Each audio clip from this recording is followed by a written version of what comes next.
இப்போ வந்து நம்ம வேலையை ஸ்டார்ட் பண்ணிடலாமா?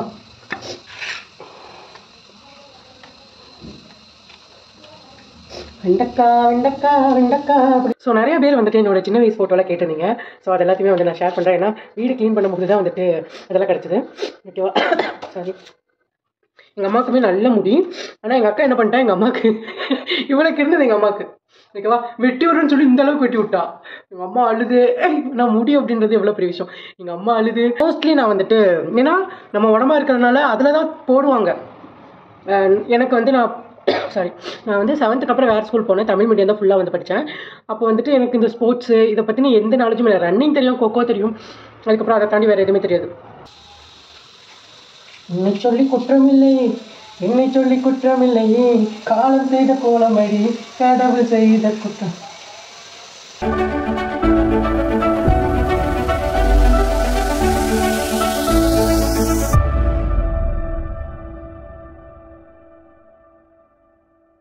ஹாய் செல்லக்குட்டீஸ், இன்றைக்கி ஒரு விலாக் பார்த்துடலாமா? என்ன விலாக்னா, மார்னிங்லேருந்து நான் லன்ச் வரைக்கும் என்ன பண்ணுறேன், மதியம் வரைக்கும் என்ன பண்ணுறேன் அப்படின்னு தான் உங்களுக்கு ஷேர் பண்ண போகிறேன். ஓகே, காலையில் எழுந்திரிச்சி கொஞ்சம் வேலையெல்லாம் முடிச்சுட்டு வீட்டெல்லாம் கூட்டிகிட்டு மாப்பு போட்டு விட்டுட்டேன். ஏன்னா தம்பி வந்து ஐயப்பனுக்கு மாலை போட்டிருக்காரு.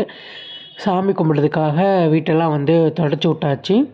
வீட்டெல்லாம் தொடச்சி விட்டுட்டு அதுக்கப்புறம் வந்து என் தங்கச்சி இன்றைக்கி சேமியா டிஃபன் கொண்டு போகிறேன் அப்படின்னா சரின்னு சொல்லி சேமியாவை வந்து வறுத்துட்டேன்.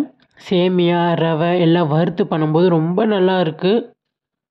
ட்ரை பண்ணி பாருங்கள். இப்போ தான் வந்துட்டு நான் இந்த மாதிரி ட்ரை பண்ணுறேன். ரொம்ப ரொம்ப நல்லா இருக்குது. உதிரியாக வரும்.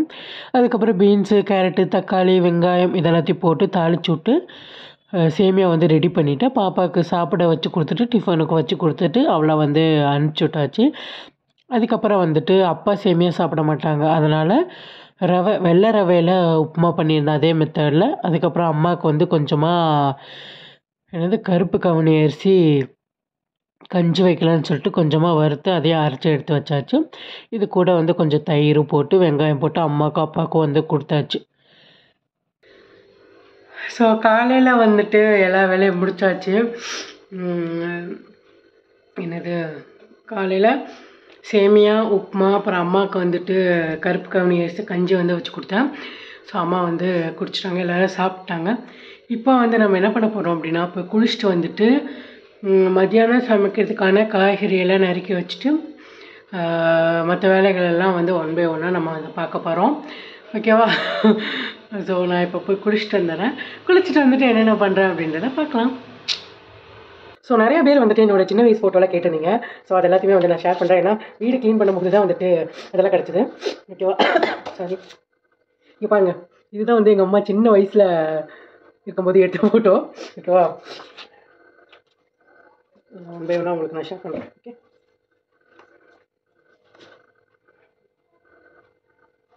எங்கள் அம்மா வந்து நான் சொன்னேன்ல எங்கள் அம்மா மாதிரி தான் நான் அப்படின்னு சொல்லிட்டு ஆச்சு அப்படி தான் இருப்பாங்க. ஸோ இதில் வந்து எங்கள் அம்மா இருக்காங்க பாருங்க. தெரியுதா?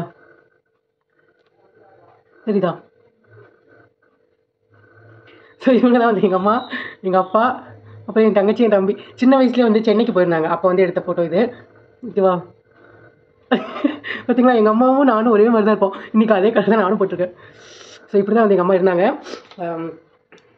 கடைசி எங்கள் பாப்பா பிறக்கும்போது அப்படியே என் மூஞ்சி மாதிரியே, சாரி எங்கள் அம்மா மூஞ்சி மாதிரியே என்னோட மூஞ்சி இருக்குது. ஸோ இதில் ஆச்சரியப்படுறதுக்கு ஒன்றும் கிடையாது. ஓகேவா? அதுக்கப்புறம் எப்படி எங்கள் அம்மாவுக்கு உடம்பு குறைஞ்சிது அப்படின்னா இதில் நல்லா தெரிவாங்க எங்கள் அம்மா. இங்கே பாருங்க, தெரியுதா? ஸோ இப்படி தான் இருந்தாங்க எங்கள் அம்மா. ஸோ காமிக்கிட்டா, இது வந்துட்டு இப்போ இருக்கிற ஃபோட்டோ. இது எடுத்து எனக்கு இந்த ஃபோட்டோ ரொம்ப ரொம்ப ஃபேவரட்டான ஃபோட்டோ. இது வந்து நான் ரொம்ப வருஷமாக இது போடணுன்னு வச்சுருந்தேன். அதுக்கப்புறம் அதை போட்டது. ஓகேவா? இது வந்துட்டு நான் ஸ்கூல் படிக்கும்போது இது ஏதோ 8th or 9th எடுத்த ஃபோட்டோ இது. ஓகேவா? ஸோ நான் இப்படி தான் இருந்தேன். அப்போல்லாம் நானே தான் தலை சீப்பேன், நானே தான் எல்லாம் பண்ணிப்பேன். இப்போ எப்படி இருக்கணும் அப்படி தான். ஸோ இதெல்லாம் பார்க்கும்போது எனக்கு எப்படி இருந்தோம்டா நம்ம அப்படின்ற மாதிரி இருக்கும். எனக்கு அழகு தான், எப்படி இருந்தாலுமே எனக்கு அழகு தான். இதுதான் வந்துட்டு என்னோட சின்ன வயசு ஃபோட்டோ. இதை நான் நிறைய டைம் நான் உங்களுக்கு ஷேர் பண்ணியிருக்கேன். இது வந்து என்னோட சின்ன வயசு ஃபோட்டோ. இப்படி இருந்தேன்னா இப்படி ஆகிட்டு. ஆனால் அப்போவுமே வந்துட்டு என்னோட ஸ்மைல் வந்து ரொம்ப க்யூட்டாக இருக்கும். என்னோடய பல்லு வந்து வரிசையாக இருக்கும், நீட்டாக இருக்கும். ஸோ இது வந்து பழைய ஃபோட்டோவே கிடையாது. நான் இதை வந்து ஃப்ரேம் பண்ணணும் அப்படின்னு நினச்சி போட்டேன். ஆனால் நான் கொடுத்த ஃபோட்டோ ஒருத்தர் அந்த அண்ணா தொலைச்சிட்டாங்க. நல்ல வேலை இதையாச்சும் வச்சுருந்தாங்க. இல்லைன்னா நான் தான் இது அப்படின்னு இருக்கிறதுக்கு ஒரு ஃபோட்டோ கூட இல்லை. இருங்க, இன்னும் 2 ஃபோட்டோ இருக்குது, காமிக்கிறேன். ஸோ அடுத்து வந்து இந்த ஃபோட்டோ. இதுவும் நான் தான் ரெட்டை ஜுண்டி போட்டுட்டு அழகாக இருக்கும். எனக்கு ரொம்ப ரொம்ப பிடிக்கும் இந்த ஃபோட்டோவும். இந்த ஃபோட்டோ ஒரு நிமிஷம். நான் வந்து ஷார்ட் ஃபுட்டில் வந்துட்டு குண்டு எறிதல் இருக்குல்ல, அதில் வந்து ஃபஸ்ட் ப்ரைஸ் வந்து வாங்கியிருந்தேன். மோஸ்ட்லி நான் வந்துட்டு ஏன்னா நம்ம உடம்பா இருக்கிறதுனால அதில் தான் போடுவாங்க. எனக்கு வந்து நான் வந்து 7th அப்புறம் வேறு ஸ்கூல் போனேன். தமிழ் மீடியம் தான் ஃபுல்லாக வந்து படித்தேன். அப்போ வந்துட்டு எனக்கு இந்த ஸ்போர்ட்ஸு இதை பற்றின எந்த நாலேஜும் இல்லை. ரன்னிங் தெரியும், கொக்கோ தெரியும், அதுக்கப்புறம் அதை தாண்டி வேறு எதுவுமே தெரியாது. அப்புறம் இந்த ஸ்கூல் போனதுக்கப்புறம் தான் ஷார்ட் ஃபுட்னு ஒன்று இருக்குது, அது வந்து குண்டு எறிதல், அது பேர் அப்படின்றது எனக்கு அதுக்கப்புறம் தான் தெரியும். அப்போ எங்கள் அக்கா ஏற்கனவே அந்த ஸ்கூலில் படித்தது. எங்கள் அக்கா எல்லா ஸ்போர்ட்ஸ்லையுமே வந்துட்டு சூப்பராக பண்ணுவாள். கபடியெல்லாம் அவளை காலேஜ்லலாம் அவளை அடித்து காலே இருக்காது, அந்த அளவுக்கு சூப்பராக ஸ்போர்ட்ஸில் இருப்பாள். ஆனால் சப்போர்ட் பண்ணுறதுக்கு ஆள் இல்லை, அதனால் அது வந்து அப்படியே டைவர்ட் ஆகிட்டு போயிட்டு இருந்துச்சு. அவள் எல்லா ஸ்போர்ட்ஸ்லையுமே இருப்பாள். ஓகேவா? ஸோ அவளுமே ஷார்ட் ஃபுட்டில் ஃபஸ்ட் ப்ரைஸ் தான். எனக்கு இதை பற்றின தெரியாதுல்ல, என்னை வந்து திட்டிகிட்டே இருப்பா, இது இப்படி போடு, அப்படி போடு, இப்படி போடாது, அப்படி போடாதுன்னு சொல்லிட்டு. ஸோ நல்லா என்கரேஜ் பண்ணுவான். ஆனால் எனக்கும் அவளுக்கும் சண்டை, ஊர்பட்ட சண்டை நடக்கும். பல வருஷமாக பேசாமலே இருப்போம், ஒரே வீட்டில் தான் இருப்போம், பேசாமலே இருப்போம். 24 மணி நேரமும் சண்டை தான், அப்படி தான் இருக்கும். பட் கல்யாணம் ஆனதுக்கப்புறம் இந்த சண்டையெல்லாம் மறந்து இப்போ நான் அவளுக்கு அக்கா மாதிரி ஆகிட்டேன், அவள் எனக்கு தங்கச்சி மாதிரி ஆகி நான் அவளை ரொம்ப கேர் பண்ணுற மாதிரி அப்படி மாறி போயிடுச்சு. ஸோ நான் இப்போ என்ன சொல்ல வந்தேன், அப்போ இந்த ஷார்ட் ஃபுட்டில் தான் வந்துட்டு மோஸ்ட் ஆஃப் த டைம் நான் வந்து ப்ரைஸ் வாங்குவேன். அதுக்கப்புறம் வந்து த்ரோ பாலில் வாங்கியிருக்கேன். ஸோ இதுதான் என்னோடய சின்ன வயசு ஃபோட்டோ. நான் இப்படி தான் இருந்தேன், இப்படி இருந்தேன்னா இப்படி ஆகிட்டேன். ஆனால் க்யூட்டாக தான் இருக்க பாருங்க ரெண்டுலேயுமே. இதுலேயும் கொஞ்சம் டிஃப்ரெண்ட்டாக இருப்பேன். இதில் பாருங்க 2 ஜுண்டி போட்டு. அப்போது எனக்கு முடியே வளராது இந்த சென்ஸ் எப்படின்னா, சாரி, ஒரு டைம் எங்கள் அக்கா என்ன பண்ணிட்டேன்னா, எங்கள் அக்கா தான் கட் பண்ணி விடுவேன்னு சொல்லிட்டு ஃபுல்லாக கட் பண்ணி விட்டா. அப்போ வந்து எனக்கு எவ்வளோ இருக்குன்னா இவ்வளோ இருக்கும். ஐயோ, அந்த ஃபோட்டோ எங்கேயோ மிஸ் ஆயிடுச்சு. எனக்கு வந்து போட்டோம் அப்படின்னா இந்த இடுப்பு வரைக்கும் இருக்கும், இப்படி நீளமாக போட்டோம்னா இடுப்பு வரைக்கும் இருக்கும். ஸோ அப்போ வந்து எங்கள் அக்கா ஒரு டைம் கட் பண்ணி விட்டுட்டா. கட் பண்ணி விட்டதுக்கப்புறம் அந்த முடி வளரவே இல்லை, இதை தாண்டி வளரவே மாட்டுது. வளர்ந்தாலுமே எனக்கு ஏதோ நானே கட் பண்ணி விட்டுறேன், அதுதான் ரீசனாக இருக்கும். இன்னொன்று எங்கள் அம்மாவுக்குமே நல்ல முடியாக இருந்தது, எங்கள் அம்மாவுக்குமே நல்ல முடி. ஆனால் எங்கள் அக்கா என்ன பண்ணிட்டா, எங்கள் அம்மாவுக்கு இவளுக்கு இருந்தது எங்கள் அம்மாவுக்கு, ஓகேவா, வெட்டி விடுறேன்னு சொல்லி இந்த அளவுக்கு வெட்டி விட்டா. எங்கள் அம்மா அழுது, நான் முடி அப்படின்றது எவ்வளோ பெரிய விஷயம். எங்கள் அம்மா அழுது, அதுக்கப்புறம் எங்கள் அக்கா அழுது. எங்கள் அக்கா எனக்கு ஸ்கூலுக்கு லீவ் போட்டு உட்காந்து அழுதுட்டு இருந்தா. அதெல்லாம் காமெடியாக இருக்கும். ஸோ என்னோட சின்ன வயசு ஃபோட்டோ வந்துட்டு இதுதான். இப்படி தான் நான் இருந்தேன். நிறைய பேர் இதுதான் நீங்களா அப்படின்ற மாதிரி இருக்கும். இதுதான் நான் தான் இது அப்படின்றதுக்கு ஒரே ஒரு ஃபோட்டோ தான் இருக்கேன். சரி, உங்கள் வீட்டில் முருகா, எங்கள் அக்காவுக்கு என் தம்பிக்கு எனக்கு 3 பேத்துக்குமே ஒரே ஒரு ஃபோட்டோ தான் இருக்கும். என் தங்கச்சி ஸ்கூலுக்கு போனதுக்கப்புறம் வந்து LKGயில், UKGயில், 1வது, 2வது, 3வது அப்படியே வருஷம் ஃபோட்டோவாக நிறையா இருக்கும். எங்கள் ஸ்கூலில் எடுத்து கொடுப்பாங்க. பட் வந்துட்டு அதெல்லாம் அவன் காணும், எங்கே போச்சுன்னு தெரியல. ஓகே, இதுதான் நான் எப்படி இருக்கேன் அப்படின்றத சொல்லுங்கள். ஓகே, அவ்வளோதாங்க. சரி, நான் வளவலன்னு பேசும்போது இது ஷேர் பண்ணணும்னு தோணுச்சு, அதனால தான் சொன்னேன். ஓகே, இப்போ போய் நான் குளிச்சுட்டு வந்துட்டு என்ன சமைக்கலாம், எப்படி சமைக்கலாம் அப்படின்றத பார்க்கலாம். ஸோ இப்போ சமைக்க ஆரம்பிச்சிடலாமா? நான் வந்து இன்றைக்கி பரங்கிக்காய், மஞ்சள் பூசணிக்காய், கடலைப்பருப்பு போட்டு கூட்டு, அதுக்கப்புறம் வெண்டைக்காய் புளிக்குழம்பு, அப்புறம் பாசிப்பருப்பு பாயாசம். பொரியலுக்கு தான் என்ன பண்ணுறதுன்னு தெரியல, என்ன காய் இருக்குது, ஆனால் என்ன பொரியல் பண்ணுறதுன்னு தெரியல. ஸோ அதுக்கு தகுந்த மாதிரி காயை வெட்டி பொரியல் பண்ண வேண்டியது தான். ஸோ இன்றைக்கி வந்து நான் என்ன பண்ண போகிறேன்னா, மஞ்சள் பூசணிக்காய் கூட்டு தான் வந்து பண்ண போகிறேன். இதில் வந்து கடலைப்பருப்பை வேக வச்சுருக்கேன். இந்த விசில் வந்துட்டு எடுத்துகிட்டு இது கூட வந்துட்டு தக்காளி, வெங்காயம், மிளகாத்தூள், மஞ்சத்தூள், உப்பு இதெல்லாத்தையும் போட்டு ஒரு 2-3 விசில் விட்டோம் அப்படின்னா கூட்டு வந்து ரெடி ஆயிடும். அதுக்கப்புறம் நம்ம தாளிச்சு விட்ட வேண்டியதுதான். கடலைப்பருப்பு வந்து ஒரு 3/4 வெந்தால் போதும். நான் வந்து ஒரு 3 விசில் விட்டேன். நான் வந்து கடலைப்பருப்புக்கு ஒரு 3 விசில் விட்டுருக்கேன். இது கூட நம்ம இப்போ இதை போடும்போது இது வந்து ரொம்ப குழஞ்சு போகாது, ஓகேவா? அதனால தான் வந்துட்டு நான் ஃபஸ்ட்டு பருப்பை வச்சு எடுத்துட்டேன். இப்போ நான் இதை கழுவியாச்சு. இதை வந்து இதுக்குள்ளே போட்டுடலாம். போட்டுட்டு இதுக்குள்ளே என்னென்ன போடணுமோ அதெல்லாம் போட்டுடலாம். இதில் வந்துட்டு தக்காளி, வெங்காயம், பூண்டு, உப்பு, பச்சை மிளகா போட்டிருக்கேன். ஸோ பச்சை மிளகா தான் இதுக்கான காரம். தாளிச்சு ஊற்றும் போது சாம்பார் தூள் போட்டு தாளிச்சு ஊற்ற வேண்டியதுதான்.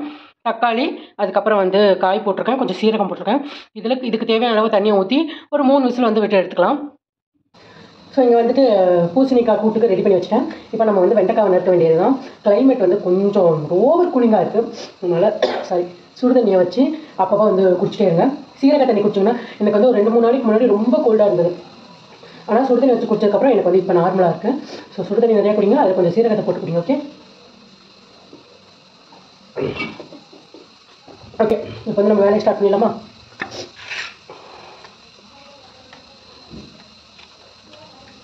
வெண்டைக்காய் வெண்டைக்காய் வெண்டைக்காய் அப்படி. ஸோ நான் வந்து இன்றைக்கி வெண்டைக்காய் புளிக்குழம்பு வைக்க போகிறேன். அதுக்கு வந்து புளி ஊற வச்சிடலாம். காற்றே எங்காசல் வந்தாய், மெதுவாக கதவு திறந்தாய், காற்றே உன் பேரை கேட்டேன், காதல் என்றாய். என்னை சொல்லி குற்றமில்லையே, காலம் செய்த கோலமடி, கடவுள் செய்த குற்றம். ஸோ மஞ்சள் பூசணிக்காய் கூட்டு குழம்பு எது வேணால் வச்சுக்கலாம், ரெடி ஆகிடுச்சு. இதை வந்து ஒரு பாத்திரத்துக்கு மாற்றிடலாம். வந்து போட்டிருக்கேன், அது கூட வந்துட்டு நம்ம இதை ஊற்றிடலாம். ஊற்றிட்டு நல்லா ஒரு மிக்சிங் கொடுத்துட்டு மூடி வச்சிடலாம். ஓகே, இப்போ வந்துட்டு பாசிப்பருப்பு பாயசம் வந்து பண்ண போகிறேன். அது கூட வந்து கொஞ்சம் பச்சரிசியும் பாசிப்பருப்பையும் கொஞ்சம் நெய் ஊற்றி நல்லா வறுத்து எடுத்துக்கலாம்.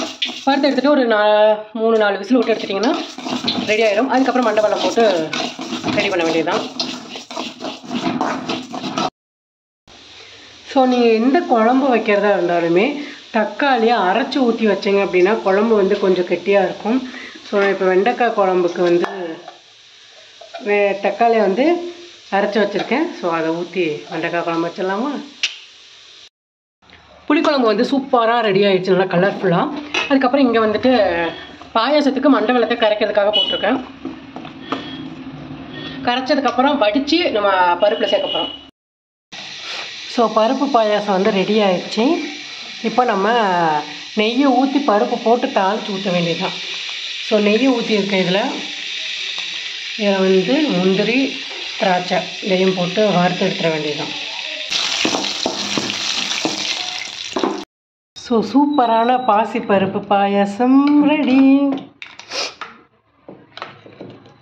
இன்றைக்கி வந்துட்டு பொரியலுக்கு வந்து சொரக்காய் தான் வந்து எடுத்துருக்கேன். சொரக்காய் வந்து பொரியல் பண்ண போகிறோம். இதில் வந்து தேங்காய், சீரகம், பெரிய வெங்காயம், பச்சை மிளகாய் போட்டு அரைச்சி ஊற்ற போகிறோம். ஸோ இது எப்பவும் பொரியல் பண்ணுற மாதிரி தழைச்சி ஊற்றிட்டு தேங்காய் அரைச்சி போட்டால் முடிஞ்சிடும்.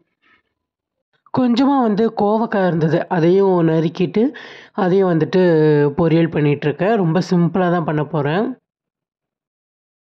அவ்வளோதான் செல்லக்குட்டி. ஸோ எல்லா சாப்பாடு வேலையெல்லாம் முடிச்சாச்சு. சாப்பாடு அடுப்பில் இருக்குது. நான் சுட சாப்பிட்டுக்கலாம் அப்படின்னு சொல்லிட்டு இப்போ தான் வந்துட்டு அடுப்பு பற்ற வச்சுட்டு அவ்வளோ காஞ்சிட்ருக்கு. ஓகேவா? ஸோ அரிசி களைஞ்சி போட்டாச்சு. இப்போ வந்துட்டு என்னென்ன பண்ணியிருக்கேன் அப்படின்றத காமிச்சிடறேன் வாங்க. சாப்பாடு வந்து வெந்துட்டுருக்கு. இப்போ தான் வந்து கொஞ்ச நேரத்துக்கு முன்னாடி அரிசி போட்டோம். ஸோ அது வெந்துட்டுருக்கு. வாங்க உள்ளே போய் என்னென்ன இருக்குன்னு பார்க்கலாம். ஸோ இங்கே வந்துட்டு கடலைப்பருப்பு பூசணிக்காய் போட்டு ஒரு குழம்பு மாதிரி வச்சுருக்கேன். அதுக்கப்புறம் வந்துட்டு பாசிப்பருப்பு பாயாசம் தண்ணியாக வச்சு கெட்டியாகிடுச்சு. அதுக்கப்புறம் வந்துட்டு சொரக்காய் பொரியல் கூட்டு எது வேணால் சொல்லிக்கலாம். தேங்காய் அரைச்சி ஊற்றி பண்ணியிருக்கேன். அதுக்கப்புறம் கொஞ்சமாக கோவக்காய் பொரியல், அப்புறம் வெண்டைக்காய் குழம்பு. ஓகேவா? ஸோ ஒரு சூப்பரான வெண்டைக்காய் குழம்பு வந்து ரெடி ஆயிடுச்சு. இங்கே வந்துட்டு குடிக்கிறதுக்கு சுடுதண்ணி வச்சுருக்கேன். ஸோ அவ்வளோதான் செல்லக்குட்டீஸ்னா சாப்பிடும்போது அப்பளத்தை மட்டும் பொரிச்சிட்டா முடிஞ்சுது. இன்றைக்கி வந்து வடை சுடலாம். ஸோ அப்பளத்தை பொரிச்சிட்டு எல்லோரும் திருப்தியாக சாப்பிட்டதுக்கப்புறம் தான் நம்ம சாப்பிட போகிறோம். ஓகே, ஸோ அவ்வளோதான். காலையிலேருந்து மதியானம் வரைக்கும் இப்படி தான் வந்து ரொட்டீன் போகும். ஓகே, பாய் செல்லக்குட்டீஸ், லவ் யூ ஸோ மச். ஹாப்பியாக இருங்க, சேஃபாக இருங்க, எல்லோரையும் ஹாப்பியாக வச்சுக்கோங்க. Okay bye. நான் இன்னொரு வீடியோவில் உங்களை பார்க்குறேன்.